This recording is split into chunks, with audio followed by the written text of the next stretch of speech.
बिस्मिल्लाहिर्रहमानिर्रहीम। अस्सलाम वालेकुम students, welcome to my YouTube channel. अच्छा जी स्टूडेंट, आज की वीडियो बहुत इंपॉर्टेंट है, बहुत इंपॉर्टेंट है, बहुत इंपॉर्टेंट है। 9th क्लास के स्टूडेंट के लिए तो हद से ज़्यादा इंपॉर्टेंट है। और ये वीडियो जो होगी वो उर्दू की होगी। और मैं आज की वीडियो में आपको जो लाहौर बोर्ड है या पंजाब के किसी भी बोर्ड में आप, ठीक है ना, उर्दू का पेपर अगर आप हल कर रहे हैं, ठीक है जी, उसकी प्रेजेंटेशन गाइड दूंगा, अच्छे नंबर हासिल करने का तरीका आपको बताऊंगा, गाइडलाइंस आपको दे दूंगा, पेपर प्रेजेंटेशन टिप्स आज की वीडियो में आपको मैं दे दूंगा 2026 की। आपने वीडियो को लाइक करना है, चैनल को सब्सक्राइब करना है ताकि मेरी हर आने वाली वीडियो आप तक बआसानी पहुंचती जाए। तो ये आप जो वीडियो बनाऊंगा ये बहुत इंपॉर्टेंट होगा, आपने खुद भी देखनी है, अपने दोस्तों के साथ भी इसे शेयर करना है। अगर आपको पीछे से कोई नॉइज़ वगैरह आ रही हो तो आपने इग्नोर करना है, ठीक है जी। 14 अगस्त है, आपको पता है, ठीक है जी। हैप्पी इंडिपेंडेंस डे आपको मैं अपनी तरफ से कह रहा हूँ, ठीक है जी। और मैंने पोस्ट भी शेयर की थी और अपने चैनल की तरफ से, पर आपको आवाज़ों की आवाज़ आ रही हो तो आपने इग्नोर करना है। तो चलें, आपका पेपर आपको मैंने बताया था कि आपका 75 नंबर का पेपर होता है और आपके 15 नंबर के आपके MCQs आते हैं पेपर में। और जिसमें वो आपके हिस्सा नसर से आएंगे, नज़म से आएंगे, गज़ल से आएंगे, वाह जमा आ जाएंगे, मुज़क्कर मोनस आ जाएंगे, अल्फाज मुतज़ाद, अल्फाज मुतरादफ़ आ जाएंगे।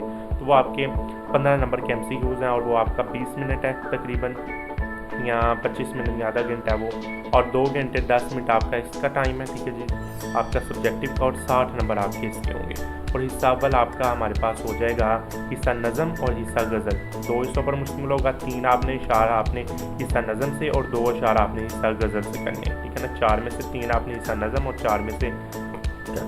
3 में से जो 2 हैं वो हिस्सा गज़ल में से आपके करने हैं। ये आपका 10 नंबर का आपका ये क्वेश्चन आ जाएगा, ठीक है ना। पहले तो आपको पेपर पैटर्न बता रहा हूँ मैं, ठीक है ना। उसके बाद आपका जो अगला हिस्सा होगा वो होगा आपका तशरीह, ठीक है ना। तशरीह होगी और ये आपको 2 तशरीह आएंगी। आपको इक़्तिबास की तशरीह आएगी, आपने इसका मुसन्नफ़ का नाम भी लिखना है, इसके अंदर जो अंडरलाइन लफ्ज़ है इनके अल्फाज मायने भी लिखने हैं। तो ये 2 है, तो आपने दोनों ही करनी है, ठीक है जी, 10 नंबर की। फिर अगले आपके क्वेश्चन आ जाते हैं, ठीक है जी। आपके 8 क्वेश्चन होंगे जिसमें से आपने 5 करने होंगे और ये आपके मुख्तसर सवाल आते हैं, ये आपके 10 नंबर के हैं। अगला आपका हमारा खुलासा आ जाएगा, ठीक है जी, हिजरत नबवी, और ये इनके पुराने सिलेबस के मुताबिक ये पेपर पैटर्न आपका ये रहेगा। 2 खुलासे होंगे, आपने एक करना है 5 नंबर का, ठीक है जी। और आपका नज़म का खुलासा या मरकज़ी ख्याल होगा, उसका शायर का नाम लिखना है, ये भी आपके 5 नंबर हैं। आपने दरख्वास्त लिख लें या आप लिख लें, दरख्वास्त कर लें, ठीक है ना, या आप अगर ख़त करना चाहें तो वो कर लें, ठीक है ना। ख़त करना चाहें तो वो कर लें। तो दोनों में से एक चॉइस होती है, 10 नंबर आपने इसके करने होते हैं। कहानी करनी है या आपने मुकालमा करना है, तो दोनों में से एक कर लें तो 5 नंबर आपके इसके हैं। अगर आपने अल्फाज की दुरुस्तगी करनी है तो वो कर लें और आपके 5 नंबर उसके होंगे। या अगर आप कर लें ज़रबुल मिसल कर लें, खिदमत खलक, ठीक है जी, पाक रहो बेबाक रहो, जितनी चादर देखते उतने पाँव फैलाएं, अबैल मुझे मार, इस तरह के जो मुहावरे हैं वो अगर आप कर लें तो वो इस तरह ही आपका पेपर जो है ना 60 नंबर का हो जाएगा। अब आपको मैं टिप्स देने जा रहा हूँ। पहली टिप्स आपकी क्या होगी, सफाई और तरतीब। इसके नाम से एक टॉपिक है, सफाई और तरतीब। आपने काली या नीली आपने इंक इस्तेमाल करनी, ठीक है जी, काली इंक और यहाँ नीली इंक ये आपने इस्तेमाल करनी, कोई ब्लू कोई ग्रीन ये इंक आपने इस्तेमाल नहीं करनी, ठीक है ना। लाइन सीधी रखनी है, लिखाई साफ और वाज़ह रखनी है।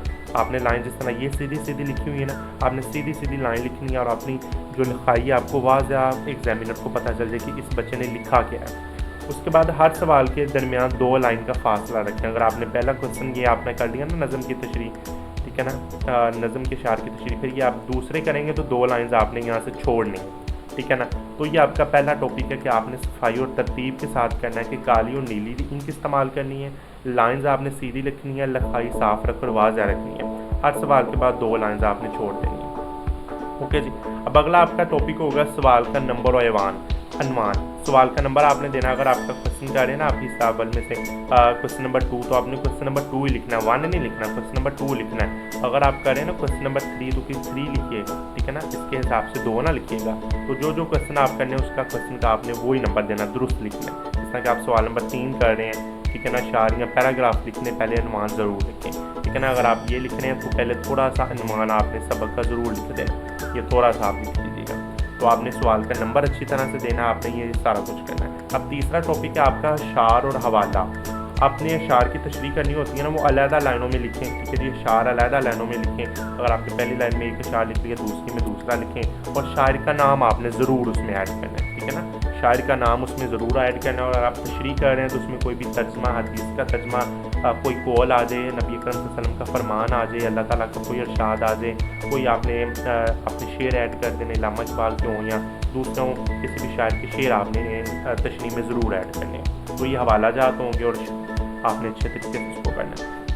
चौथा टॉपिक आपका होगा अहम अल्फाज को नुमायाँ करना है। और आप अहम अल्फाज लिखने के अगर आप इस तरह आप तशरीह करें तो उसमें आ गए रंजो मुसीबत, तो इसको आपने गारा करके लिख देना है इस क्वेश्चन को, यानी कि इसको आपने गारा करके लिख देना अच्छे तरीके से वाज़ा करके, यानी कि बोल्ड करके मार्कर के साथ पर लिख दीजिएगा, ठीक है ना। तो मार्कर के साथ इसको क्या कर देना, आपने लिख देना। बात समझ आ गई? तो बोल्ड करके चीज़ों को आपने लिख देना। उसके बाद खुलासा अगर आप तशरीह कर रहे हैं तो वाज़ा पैराग्राफ बनाएं, खुलासा लिखने हैं तो पैराग्राफ में आप लिखें।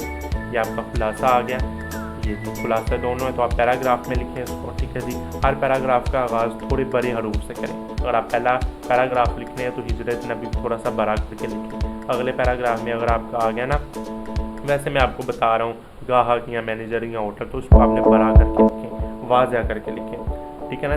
छठा आपका काम हो जाएगा कि वक़्त की तकसीम, आपने वक़्त को आपने मद्देनज़र ज़रूर रखना है कि लाजमी सवालात को पहले हल करें, जो लाजमी है, जो आपके अच्छे नंबरों वाले हैं वो ना आपने पहले आपने उसको अच्छे करना है, जो आपको अच्छा आता है। और मुश्किल सवालात आखिर में भी वक़्त रखें, ठीक है। मुश्किल सवालात आप आखिर में भी कर सकते हैं। तो इस तरह जी आपने इन क्वेश्चन को आपने अच्छे तरीके से करना। फिर आपका टॉपिक आ जाएगा मार्जिन का इस्तेमाल। कापी के दोनों तरफ आपने मार्जिन ज़रूर लगाना है, ठीक है ना। मार्जिन आपने ज़रूर लगाना है, लाइनें ज़रूर लगानी है, ठीक है ना, ताकि वो अच्छे तरीके से दिखें। यहाँ से लाइन लगानी है और यहाँ से लाइन लगानी है, ठीक है ना। उसके बाद हेडिंग और सब हेडिंग ज़रूर लिखें। हेडिंग है सवाल नंबर 5 है, ये आपने हेडिंग लिख दी।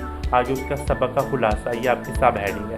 हेडिंग और सब हेडिंग ज़रूर आपने लिखनी है, ये सवालात का हिस्सा होते हैं, तो ये आपने मार्कर के साथ लिखनी है, ठीक है ना। ये आपका आ गया, ठीक है ना। ये आपकी चंद अहम आपको मैंने ये चीज़ें बता दी, ठीक है ना। तो ये आपको चंद अहम मैंने जो है ना मौज़ूआत पर जो मैंने चीज़ें आपको 6-7 मौज़ूआत बता दी हैं, तो इस तरह आपने इसको करना। आप तरतीब के साथ भी आप क्वेश्चन कर सकते हैं, ठीक है ना। तरतीब इस तरह के पहले आप सवाल नंबर 1 करें, मुश्किल अल्फाज के मायने, फिर अशार की तशरीह, सबक के सवालात, इस तरह के क्वेश्चन नंबर 4, 5, तो इस तरह के लिए आपने अपने अच्छे तरीके से आपने सीक्वेंस के साथ भी लिख सकते हैं, ठीक है ना।